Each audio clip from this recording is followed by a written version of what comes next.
नमस्कार, आप देख रहे हैं जनभावना टाइम्स। आपके साथ मैं हूं अंकिता। देश के अगले राष्ट्रपति के चुनाव के लिए तिथियों की घोषणा कर दी गई है। 18 जुलाई को राष्ट्रपति पद के लिए चुनाव होंगे। आपको बता दें कि राष्ट्रपति रामनाथ कोविंद का कार्यकाल 24 जुलाई को खत्म हो रहा है। गुरुवार को भारतीय निर्वाचन आयोग ने देश के 16वें राष्ट्रपति के लिए चुनाव की तारीख का ऐलान कर दिया है। मुख्य चुनाव आयुक्त राजीव कुमार ने कहा है कि चुनाव आयोग राष्ट्रपति पद के लिए चुनाव कराने के लिए तैयार है। चुनाव आयोग के अनुसार राष्ट्रपति पद के लिए नामांकन दाखिल करने की तारीख 15 जुलाई होगी, जबकि 18 जुलाई को मतदान होगा। मतदान के 2 दिन बाद 21 जुलाई को मतगणना होगी। राष्ट्रपति चुनाव के लिए नामांकन दिल्ली में ही हो पाएगा। दिल्ली के अलावा कहीं और किसी भी जगह पर नॉमिनेशन नहीं होगा। चुनाव आयोग के मुताबिक 16वें राष्ट्रपति के लिए चुनाव की प्रक्रिया 24 जुलाई तक पूरी कर ली जाएगी। वोट देने के लिए आयोग अपनी तरफ से पेन देगा, जो कि मतपत्र सौंपते वक्त दिया जाएगा।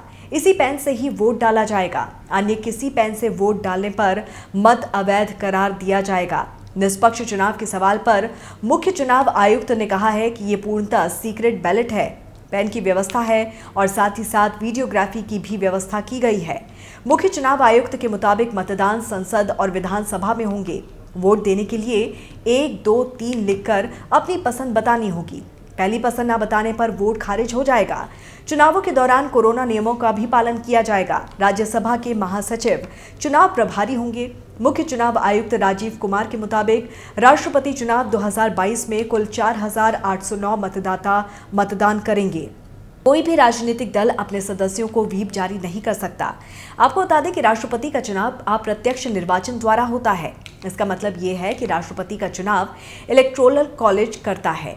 देश की जनता राष्ट्रपति का चुनाव सीधे खुद नहीं करती, बल्कि उसके वोट से चुने हुए प्रतिनिधि करते हैं। इसे ही अप्रत्यक्ष निर्वाचन कहते हैं।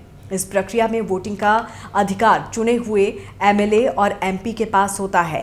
राष्ट्रपति चुनाव में संसद में नामित सदस्य और विधान परिषदों के सदस्य वोट नहीं डाल सकते हैं, क्योंकि ये जनता द्वारा सीधे नहीं चुने जाते हैं। अब ये जानना भी जरूरी है कि राष्ट्रपति का चुनाव होता कैसे है। भारत में राष्ट्रपति पद की दौड़ में हिस्सा लेने वाले प्रत्येक उम्मीदवार को अपना नामांकन दाखिल करना होता है। राष्ट्रपति चुनाव लड़ने वाले व्यक्ति को इसके लिए 15,000 रुपए से अधिक जमा करने होते हैं और 50 प्रस्तावकों और 50 समर्थकों की एक हस्ताक्षर की हुई सूची जमा करनी होती है। प्रस्तावक और समर्थक राष्ट्रपति चुनाव 2022 में मतदान करने के योग्य निर्वाचकों में से कोई भी हो सकता है। राष्ट्रपति चुनाव में सभी निर्वाचित विधायक अपने अपने राज्य और केंद्र शासित प्रदेश में, तो वहीं सभी निर्वाचित सांसद राज्यसभा और लोकसभा में वोट करते हैं। वोट डालने के लिए निर्वाचित सांसदों और निर्वाचित विधायकों को मतपत्र दिए जाते हैं। सांसदों को हरे रंग और विधायकों को गुलाबी रंग का मतपत्र दिया जाता है। उन्हें विशेष पेन भी दिए जाते हैं, जिसका उपयोग वे अपने वोट रिकॉर्ड करने के लिए कर सकते हैं। वोटिंग के बाद विधायकों के मतपत्रों को राज्यवार इकट्ठा कर प्रत्येक उम्मीदवार की ट्रे में डाल दिया जाता है। फिर इसी प्रकार संसद सदस्यों के मतपत्रों का वितरण किया जाता है। वोट डालने के बाद वोटों की गिनती भी कैसे होती है, ये जान लेना भी बेहद ज़रूरी है। वोट डालने वाले सांसदों और विधायकों के वोट का वेटेज अलग अलग होता है। 2 राज्यों के विधायकों के वोटों का वेटेज भी अलग अलग होता है। विधायक के मामले में जिस राज्य का विधायक हो, उसकी आबादी देखी जाती है और उस प्रदेश के विधानसभा सदस्यों की संख्या देखी जाती है।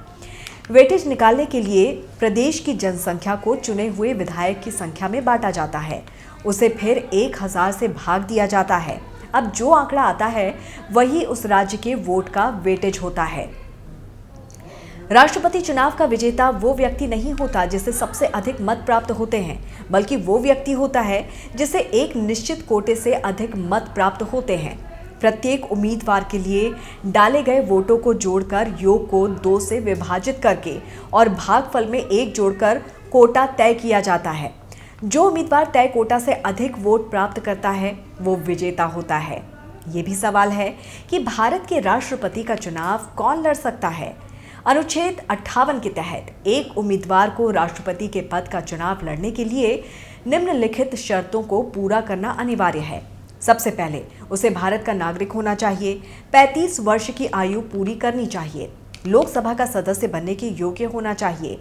भारत सरकार या किसी राज्य की सरकार के अधीन या किसी स्थानीय या अन्य प्राधिकरण के अधीन किसी भी उक्त सरकार के नियंत्रण के अधीन लाभ का कोई पद धारण नहीं किया होना चाहिए। हालांकि उम्मीदवार किसी भी राज्य के राष्ट्रपति या उपराष्ट्रपति या राज्यपाल या संघ या किसी अन्य राज्य के मंत्रियों का पद धारण कर सकता है और चुनाव लड़ने के लिए पात्र होगा। बाकी की खबरों को विस्तार से जानने के लिए आप हमारी वेबसाइट www.thejbt.com को लॉगिन कर सकते हैं। देश और दुनिया की बाकी खबरों के लिए आप देखते रहिए जनभावना टाइम्स। नमस्कार।